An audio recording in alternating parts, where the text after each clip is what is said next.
Craignez-vous la fin de votre liberté personnelle avec la numérisation croissante des cartes d'identité et des droits d'accès personnels, ainsi qu'avec la monnaie numérique? Prisonnier d'un système numérique de contrôle total? Et ce n'est pas tout. Si vous ne suivez pas les directives d'un gouvernement mondial dominant, vous serez puni. Et ceux qui ne lui apportent pas de bénéfices économiques sont facilement exclus de la vie publique. Sombres fantasmes de conspirationnistes angoissés ou sérieux dangers des développements numériques? C'est la question que nous abordons dans l'émission d'aujourd'hui. Le fait est que les gouvernements introduisent une identité numérique pour le peuple, parfois seulement sur une base volontaire, d'autres en faisant de la publicité pour son introduction. Il s'agit d'une preuve d'identité numérique de votre personne comparable à votre passeport. Pour cela, il existe plusieurs possibilités. Des codes électroniques, une application sur votre smartphone ou une puce implantée. Les données biométriques scannées du visage, des mains ou de l'iris servent également de preuve d'identité numérique. Le gouvernement britannique a par exemple publié un spot publicitaire dans lequel quiconque utilise une carte d'identité physique est présenté comme maladroit et dépassé. Dans une tribune publiée par le Daily Mail, l'ancien Premier ministre britannique Tony Blair vante l'identité numérique comme étant la panacée pour presque tout. De la réduction des listes d'attente du NHS à la poursuite des immigrés clandestins, en passant par la réduction de la fraude sociale et la résolution de la crise financière du gouvernement britannique. Tony Blair. Elle, l'identité numérique, transforme la recherche pharmaceutique avec toute une série de nouveaux traitements qui nous permettent de réorienter radicalement notre système de santé vers la prévention des maladies plutôt que vers leur guérison. Si nous utilisions le potentiel de la reconnaissance faciale, des données et de l'ADN, nous pourrions réduire le taux de criminalité non pas légèrement, mais fondamentalement. Nous avons besoin de la bonne infrastructure numérique pour accéder à tout cela. Et une carte d'identité numérique en est un élément essentiel. Depuis l'entrée en fonction du Premier ministre britannique Keir Starmer, un nouveau bureau des identités numériques a été créé, avec pour mission de surveiller le marché des identités numériques de ce pays. Le Daily Mail, le Times of London, le Financial Times et Sky News ont publié de nombreux articles, commentaires et éditoriaux sur les merveilles potentielles de l'identité numérique. Cela signifie-t-il que l'identité numérique de l'homme fait partie du développement technologique d'un État moderne? En Grèce, le gouvernement tente de faire accepter la carte d'identité numérique de l'UE au public, en la rendant obligatoire pour l'accès au stade. Au Kenya, le projet de système d'identification numérique biométrique est soutenu par la fondation Bill et Melinda Gates. Au Bangladesh, le gouvernement, en collaboration avec l'organisation ID 2020 et l'Alliance pour la vaccination Gavi, fournit une carte d'identité numérique aux nourrissons et aux enfants lors de l'enregistrement de leur naissance ou de leur vaccination. L'Australie a adopté une loi qui rend obligatoire la vérification de l'âge pour accéder aux médias sociaux, probablement en utilisant la carte d'identité numérique. D'ici 2026, l'UE veut introduire des systèmes d'identification biométrique numérique au point de passage des frontières des États membres, a déclaré le commissaire européen Apostolos Tzitzikostas à Davos. Les règles relatives à l'introduction d'une identité numérique européenne sont entrées en vigueur le 6 mars 2025. Elles ouvrent la voie pour que tous les citoyens de l'UE puissent utiliser le portefeuille numérique européen à partir de 2026. Celui-ci sera fourni sous la forme d'une application mobile qui sera disponible dans chaque État membre. Il permettra de s'identifier en ligne en toute sécurité et d'accéder ainsi à des services en ligne publics et privés dans toute l'Europe. En Thaïlande, la Commission nationale de la radiodiffusion et des télécommunications NBTC a décidé de mettre en place un système d'enregistrement des cartes SIM qui utilise les caractéristiques biométriques personnelles pour l'identification. Il ne s'agit là que de quelques exemples du développement et de l'introduction d'une identité numérique pour les personnes dans le monde entier. En fait, on pourrait en citer beaucoup d'autres. Revers de la médaille et risques. Protection de la vie privée.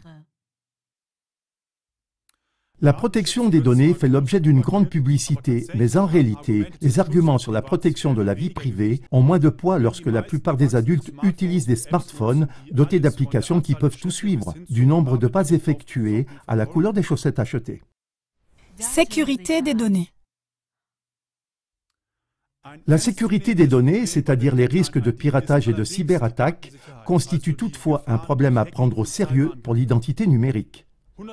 La sécurité des données à 100% est une illusion, estiment les spécialistes de l'informatique. La Norvège et la Suède souffrent d'une épidémie d'usurpation d'identité et de cybercriminalité, bien qu'elles aient introduit des systèmes d'identification numérique il y a déjà plusieurs années. En Suède, de nombreux cybercrimes sont liés au système d'autorisation numérique des banques, utilisé par presque tous les adultes suédois. L'Inde est le pays d'origine du plus grand système d'identification numérique biométrique au monde, Aadhaar. Celui-ci a connu d'énormes problèmes de sécurité. Cela allait du vol d'identité à d'innombrables violations de protection des données, deux d'entre elles impliquant l'utilisation abusive des données d'environ 1 milliard de personnes. Une grande partie de ces données ont été mises en vente sur Internet. Ces données comprenaient des identifiants biométriques tels que des scans de l'iris et des empreintes digitales. Si ces données sont piratées, il n'y a aucun moyen d'annuler les dommages. Alors qu'un mot de passe ou une carte de crédit peuvent être facilement remplacés, les caractéristiques biométriques telles que l'iris et l'empreinte digitale restent inchangées. Exclusion. Les systèmes d'identité biométrique numérique ouvrent ou ferment le monde numérique à une personne. Par exemple, la porte de la monnaie centrale numérique CBDC. Aucun système CBDC ne peut fonctionner sans une identité numérique promue par le gouvernement, a expliqué Stefan Ingves. Whitney Webb, célèbre journaliste d'investigation, met en garde contre l'émergence d'un nouveau système financier international.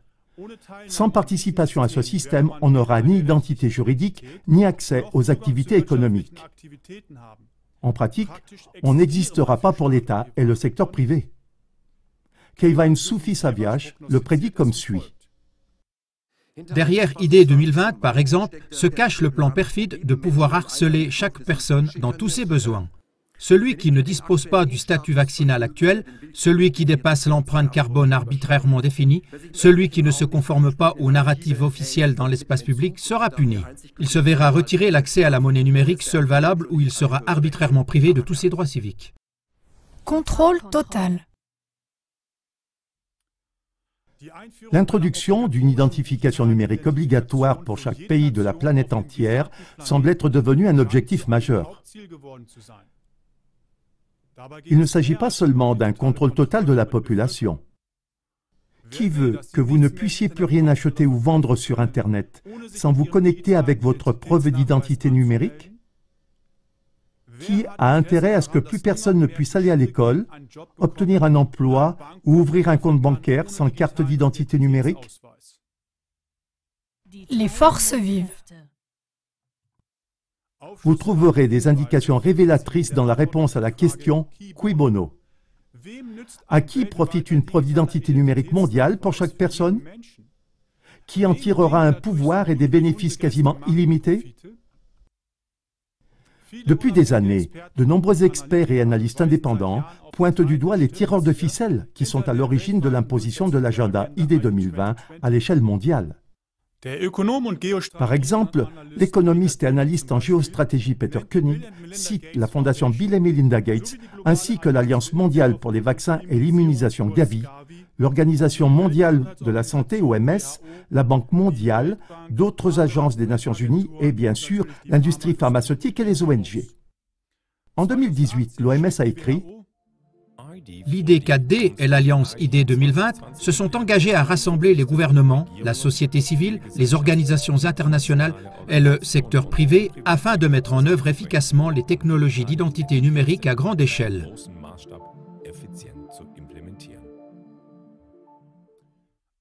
ID 4D est une initiative du groupe de la Banque mondiale. Cette initiative soutient les pays qui mettent en œuvre des systèmes d'identification numérique. Elle vise à mettre en place l'enregistrement numérique des naissances et l'identité légale pour tous d'ici 2030.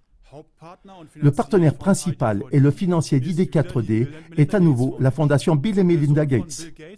Sur la personne de Bill Gates, voir l'émission Bill Gates, un dictateur mondial au profil de grands criminels. La numérisation sert avant tout les intérêts des plus grands financiers tels que le groupe Rothschild, la famille Rockefeller, JP Morgan Chase, la société d'investissement BlackRock, les géants de la pharmacie et de la technologie, etc., qui veulent posséder et dominer la planète entière.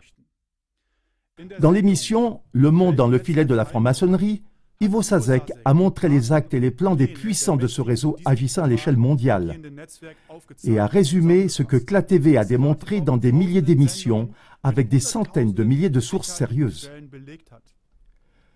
Pour l'instant, les technologies malveillantes telles que les identifiants biométriques numériques et les systèmes de surveillance ne peuvent être installées et exister que si elles sont acceptées et adoptées par des personnes dupées et trompées qui ne se doutent encore de rien. Il est grand temps de se réveiller. Donnez l'exemple et résistez à l'esclavage numérique qui commence en payant par exemple en espèces et en renonçant aux commodités numériques dont on fait la publicité. Le conservatisme dont on se moque aujourd'hui reviendra alors à une nouvelle tendance. Mettez-vous en réseau avec des personnes réveillées et éprises de liberté dans votre entourage, tant que cela est encore possible. Défendez votre liberté. CLA-TV soutient volontiers la mise en réseau locale des personnes qui aiment la vérité à l'aide du formulaire de contact sur www.cla.tv/Vernetzung.